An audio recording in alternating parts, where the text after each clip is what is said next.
Hi everyone, welcome to all of you on my YouTube channel English Lingua। Friends, पिछले video subject verb agreement में हमने देखा था कि सेंटेंस में सब्जेक्ट को आइडेंटिफाई करके हम वर्ब को प्लेस करते हैं। तो प्लीज़ अगर आपने सब्जेक्ट वर्ब एग्रीमेंट के पार्ट 1 को अभी तक नहीं देखा है तो आप हमारे चैनल पे आकर पहले उस वीडियो को देख लें, उसके बाद हमारे सब्जेक्ट वर्ब एग्रीमेंट के पार्ट 2 को देखें। इस वीडियो में हम प्रीवियस ईयर में पूछे गए सिंटेक्स के कुछ क्वेश्चन को देखेंगे और इस क्वेश्चन के माध्यम से हम रूल को लर्न करना सीखेंगे। फ्रेंड्स, एक बार फिर से मैं कह रहा हूं कि अगर आपने हमारे सब्जेक्ट वर्ब एग्रीमेंट के पार्ट 1 को नहीं देखा है तो आप उस वीडियो को जाकर देख लें। और अगर आपने अभी तक हमारे चैनल को सब्सक्राइब नहीं किया है तो प्लीज़ आप सब्सक्राइब कर लें और बेल आइकन को भी दबा दें, जिससे हमारे द्वारा डाले गए सभी वीडियो का नोटिफिकेशन आपको मिलता रहेगा। और कमेंट भी करें अगर आपको हमारा क्लास अच्छा लग रहा है तो। अब हम क्वेश्चन पे चलते हैं, जिसमें हमारा क्वेश्चन है she as well as her husband has been arrested on the charge of sheltering a crime. यहाँ पे हमारा सब्जेक्ट जो देखें तो सी एक प्रोनाउन है, एज वेल एज कंजंक्शन है, हर एक डिटरमाइनर है और हस्बैंड इस डिटरमाइनर के लिए नाउन। हैज़ बीन अरेस्टेड जो कि वर्ब है और ये वर्ब हमारा पैसिव वॉइस में है। ऑन एक प्रीपोजिशन है, द एक डिटरमाइनर है, चार्ज एक नाउन है, ऑफ फिर से एक प्रीपोजिशन है, द शेल्टरिंग ऑफ क्राइम जो कि नाउन है। यहाँ पे हमारा जो सब्जेक्ट का पार्ट है वो सी एक प्रोनाउन है, हर हस्बैंड एक नाउन है और ये दोनों नाउन और प्रोनाउन एक कंजंक्शन से जुड़े हुए हैं। तो हमारे पास एक रूल है कि दो नाउन या एक नाउन और एक प्रोनाउन या दो प्रोनाउन अगर as well as along with जैसे कंजंक्शन से जुड़े हों तो हमारा सब्जेक्ट जो होता है वो पहला वाला नाउन या प्रोनाउन होता है। तो इस तरह से हमारे इस सेंटेंस में जो सब्जेक्ट है वो है सी और सी सिंगुलर है। इस कारण से यहाँ पे हैज है एक्सुलरी वर्ब, बीन अरेस्टेड जो कि हमारा पे यहाँ पे वर्ब सही है। आगे देखें तो on the charge of sheltering, चूँकि ये सब्जेक्ट वर्ब एग्रीमेंट का चैप्टर है तो सब्जेक्ट सिंगुलर है और वर्ब भी सिंगुलर है। तो इस तरह से हमारा सब्जेक्ट वर्ब के एग्रीमेंट में कोई एरर नहीं है, तो हमारा जो आंसर होगा वो नो एरर होगा। अब हम अगले क्वेश्चन की ओर चलते हैं, तो वो है an increase in crime against women have been reported in the newspaper. तो इस क्वेश्चन में हम देखें तो एन जो है वो हमारा डिटरमाइनर है, इंक्रीज इस डिटरमाइनर के लिए नाउन है, इनको देखें तो फिर से एक प्रीपोजिशन है, क्राइम जो है वो नाउन है, अगेंस्ट जो प्रीपोजिशन है, वुमेन जो नाउन है, हैव बीन रिपोर्टेड जो कि हैव बीन रिपोर्टेड जो कि वर्ब है और ये वर्ब भी पैसिव फॉर्म में है। इनके बाद एक नाउन यूज हुआ है प्रीपोजिशन। तो हमारा सब्जेक्ट देखें तो पिछले वीडियो में हमने बताया था कि प्रीपोजिशन के बाद आने वाला नाउन या प्रोनाउन प्रीपोजिशन का ऑब्जेक्ट होता है, इसलिए वो कभी सब्जेक्ट नहीं बन सकता। तो यहाँ जो हमारा सब्जेक्ट है वो ये प्रीपोजिशन के कारण ये क्राइम हमारा नहीं होगा, अगेंस्ट के कारण वुमेन नहीं होगा, हैव बीन रिपोर्टेड चूँकि वर्ब है और वर्ब के बाद एक प्रीपोजिशन यूज हुआ है और इस प्रीपोजिशन के कारण हमारा न्यूज़पेपर सब्जेक्ट नहीं हो सकता। तो इस सेंटेंस में एक नाउन इंक्रीज है जो न प्रीपोजिशन का ऑब्जेक्ट है न वर्ब का ऑब्जेक्ट है। इस कारण से हमारा सब्जेक्ट जो है वो इंक्रीज है और इंक्रीज चूँकि सिंगुलर नंबर में है तो हमारे पास जो वर्ब होना चाहिए वो सिंगुलर होना चाहिए। तो यहाँ पे हमें हैज के जगह हैव करना होगा, हैज बीन रिपोर्टेड। अब हमारा सेंटेंस जो है वो सब्जेक्ट के साथ वर्ब का एग्रीमेंट करेक्ट हो गया है। तो हमारा जो इस क्वेश्चन में एरर पार्ट था वो एक्सुलरी वर्ब को हटाकर हम इसको करेक्ट कर सकते थे। और ये क्वेश्चन बैंक पीओ में पूछा गया है। तीसरा क्वेश्चन हम देखें तो not only Shreya but also Sushma is to be made responsible for their failure. यहाँ पे हमारा नॉट ओनली बट आल्सो ये हमारा कंजंक्शन है, और श्रेया को देखें तो हमारा नाउन है, नाउन नंबर फर्स्ट, और सुष्मिता को देखें तो नाउन नंबर 2, और वर्ब हमारा इज है।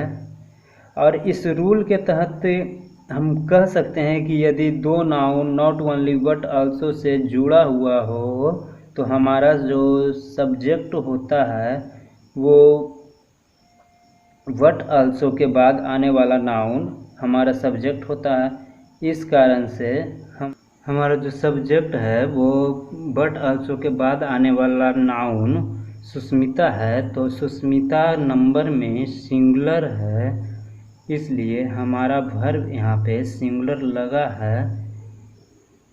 इज जो है वो सिंगुलर में है, इस कारण से हमारा सेंटेंस ये करेक्ट है। तो इसमें एरर के पार्ट को देखें तो आगे देखने का कोई बात ही नहीं है, क्योंकि हम सब्जेक्ट वर्ब एग्रीमेंट पढ़ रहे हैं और सब्जेक्ट और वर्ब का एग्रीमेंट हो जा रहा है, तो आगे सेंटेंस देखने की कोई बात नहीं है। तो हमारा पार्ट सही है, इसमें आंसर नो एरर होगा। हम तीसरे क्वेश्चन को देखें तो हमारे पास in spite of the best governmental efforts emission of green house gases and noxious chemical remain a cause of worry. यहाँ पे हम देखें तो इन स्पाइट ऑफ एक प्रीपोजिशन है, और प्रीपोजिशन के बाद द एक डिटरमाइनर है, और डिटरमाइनर के बाद जो नाउन यूज हुआ है वो एफर्ट्स है, और एफर्ट्स के लिए जो गवर्नमेंटल है वो एक एडजेक्टिव का है, तो एडजेक्टिव है इमेंशन। इमेंशन जो कि एक नाउन है, और इमेंशन मीन्स होता है उत्सर्जित करना। आगे देखें तो of green house gases and noxious chemical, ये ग्रीन हाउस गैसेज और नॉक्सियस केमिकल्स जो कि नाउन है, और ये नाउन इस प्रीपोजिशन के बाद है, तो ये हमारा सब्जेक्ट हो नहीं सकता, और एंड से जुड़े होने के कारण नॉक्सियस केमिकल भी हमारा सब्जेक्ट हो नहीं सकता। रिमेन जो कि वर्ब है, और अ काउज ऑफ वरी, चूँकि वर्ब के बाद काउज है तो काउज हमारा सब्जेक्ट हो नहीं सकता, और इस प्रीपोजिशन ऑफ के लिए वरी नाउन यूज है जो प्रीपोजिशन का ऑब्जेक्ट है, तो ये हमारा सब्जेक्ट हो नहीं सकता। तो हमारे पास जो सब्जेक्ट के लिए नाउन बचे हैं वो देखें तो सिर्फ इमेंशन है, और इमेंशन को देखें तो सिंगुलर नंबर है। इमेंशन का नंबर से हम देखें तो ये सिंगुलर फॉर्म में है, और हमारे पास वर्ब जो हैं रिमेन्स वो प्लूरल फॉर्म में है।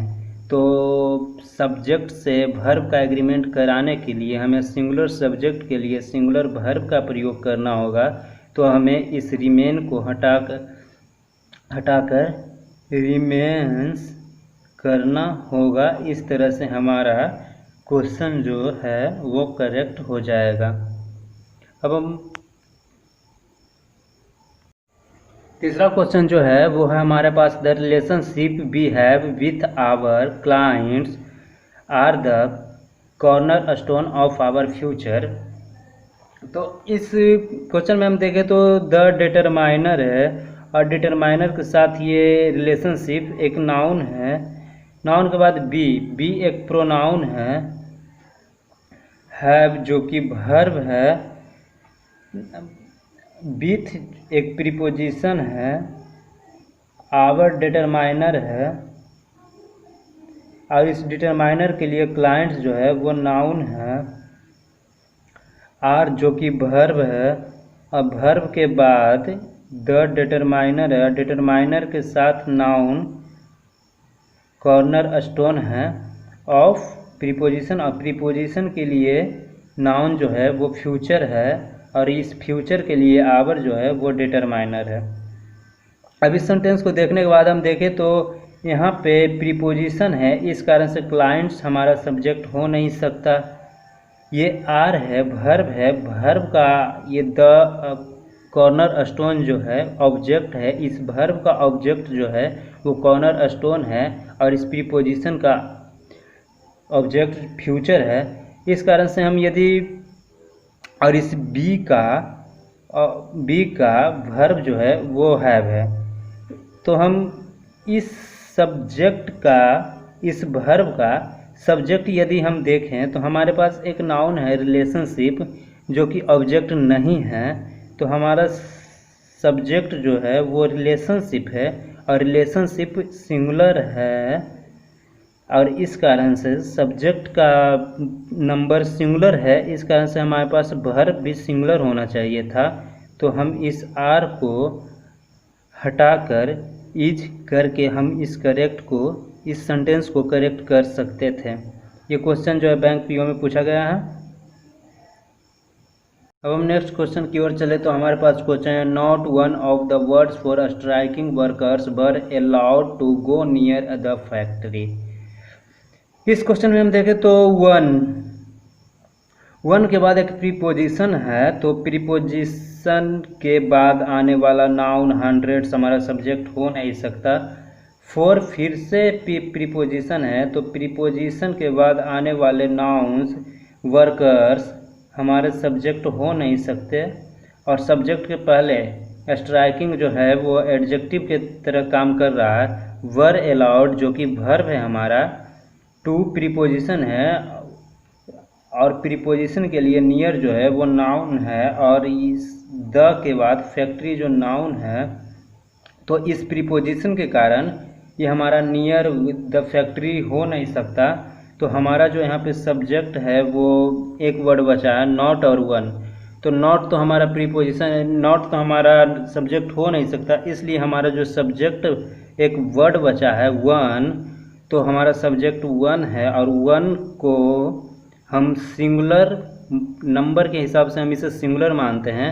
तो इस वन के लिए जो वर्ब यूज होना चाहिए था वो वाज नहीं, सिंगुलर वर्ब यूज होना चाहिए था, बिकॉज वर्ब जो है वो प्लूरल फॉर्म में है। तो इस तरह से हमारा सब्जेक्ट का एग्रीमेंट वाज होना चाहिए था और हमारा सेंटेंस करेक्ट हो जाता।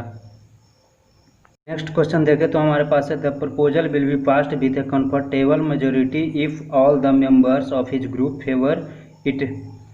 तो हमारे पास द जो है वो एक डिटरमाइनर है और इस डिटरमाइनर के लिए प्रपोजल जो है वो एक नाउन है और इस नाउन के लिए जो इस सेंटेंस के लिए जो वर्ब यूज हुआ है will be past. Will be past के बाद देखें तो विथ जो कि हमारा एक प्रीपोजिशन है और इस प्रीपोजिशन के बाद यूज होने वाला नाउन मेजोरिटी है और इस मेजोरिटी के लिए कंफर्टेबल जो है वो एडजेक्टिव की तरह काम कर रहा है और इस एडजेक्टिव के पहले एक डिटरमाइनर यूज हुआ है। तो मेजोरिटी हमारा इस सेंटेंस में नाउन है तो सब्जेक्ट हो सकता था, लेकिन इस प्रीपोजिशन के कारण ये प्रीपोजिशन का ऑब्जेक्ट हो गया मेजोरिटी, तो ये हमारा सब्जेक्ट हो नहीं सकता। इफ़ को देखें तो इफ़ हमारा एक कंजंक्शन है और इस कंजंक्शन के बाद ऑल द मेंबर्स, जो मेंबर्स यहाँ नाउन है, इस नाउन के लिए ये डिटरमाइनर है और डिटरमाइनर के बाद यहाँ पे देखें तो ऑल एक एडजेक्टिव है। यहाँ पे देखें तो ऑफ अगेन एक प्रीपोजिशन है और इस प्रीपोजिशन के बाद यूज होने वाला नाउन ग्रुप, हिज ग्रुप है, तो ग्रुप एक नाउन है और इस नाउन के बाद और इस नाउन के पहले देखें तो हिज एक डिटरमाइनर यूज हुआ है। फेवर्स को देखें तो हमारा वर्ब है, इट जो है वो प्रोनाउन है। तो यहाँ पे वर्ब है तो वर्ब हमारे पास सिंगुलर है और इस वर्ब को प्लेस करने के लिए हमें सब्जेक्ट को देखना होगा। तो हमारे पास यहाँ नाउन है जो यूज हो नहीं सकता। द प्रपोजल को देखें तो नाउन हमारा हो सकता है, नहीं हो सकता, विल बी पास्ट। यहाँ पे देखें तो द मेंबर्स को हम देखें तो कंजंक्शन के बाद चूँकि यूज हुआ है तो ये मेंबर्स हमारा नाउन है और नाउन तो हमारा सब्जेक्ट हो सकता है। तो हमारा सब्जेक्ट जो है मेंबर्स है, और मेंबर्स हैं वो नंबर में देखें तो प्लूरल फॉर्म में है। तो हमारे पास जो वर्ब होना चाहिए था वो प्लूरल होना चाहिए था, और इस वर्ब को प्लूरल बनाने के लिए हमें यहाँ से एस को रिमूव करना होगा। अब बात हुआ कि इस सेंटेंस में सब्जेक्ट प्रपोजल क्यों नहीं हो सकता। तो हमारा ये जो सेंटेंस है वो इफ़ एक कंजंक्शन से जुड़ा हुआ है, और ये सेंटेंस मेजोरिटी तक एक सेंटेंस हमारा कंप्लीट हो रहा है, और इस विल बी पास्ट के लिए जो हमारा सब्जेक्ट है वह द प्रपोजल है।